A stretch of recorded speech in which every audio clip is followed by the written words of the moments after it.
राहुल गांधी भाजपाइयों को बाकायदा साबित कर रहे हैं, राजा उनसे बच रहे हैं, बच बचाकर अपने आप को बचाने का प्रयास कर रहे हैं, मैदान छोड़ रहे हैं। हिंदुस्तान को जो बेचा है, ये अपनी छवि को बचाने के लिए, अपने राजनीतिक भविष्य को बचाने के लिए, धमकी से बचने के लिए किया है।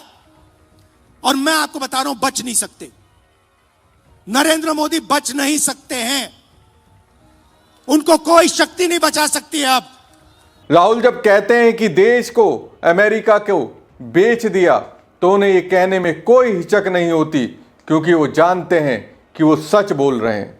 अब सोचिए, जब राहुल गांधी बार बार कहते हैं मोदी ने देश को बेच दिया, वो भाजपाइयों के साथ वो 35% वोट जो अब मोदी को विश्व पटल का नेता मानकर वोट दिया करता था, क्या उनकी सोच में बदलाव नहीं होगा?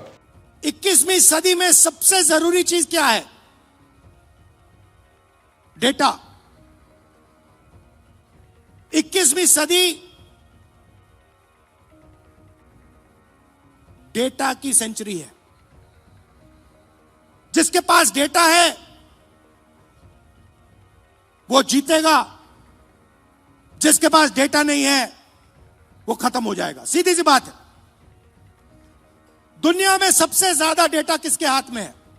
किसके पास है? हिंदुस्तान। सबसे बड़ी आबादी है, सबसे ज्यादा डेटा यहां बनता है। दूसरे नंबर पे चाइना है। हिंदुस्तान के डेटा के बिना चाइना का मुकाबला अमेरिका नहीं कर सकता है। बात समझिए, आपके डेटा के बिना अमेरिका चाइना का मुकाबला नहीं कर सकता है। और इस डील में छोटी सी स्क्रिप्ट में पीछे नरेंद्र मोदी ने हिंदुस्तान का सारा डेटा अमेरिका के हवाले कर दिया है। किसानों को खत्म किया, हमारा डेटा दिया, टेक्सटाइल इंडस्ट्री उसको खत्म कर दिया।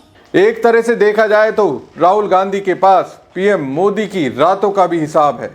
जिस तरह से वो कहते हैं मोदी की रातें बेचैनी के साथ बीत रही हैं। बेचैनी में क्यों बीत रही है? इसके लिए वो trade deal, Trump, Epstein file को एक साथ मिलाकर उसे जनता के साथ बीजेपी कार्यकर्ताओं के बीच उछाल रहे हैं।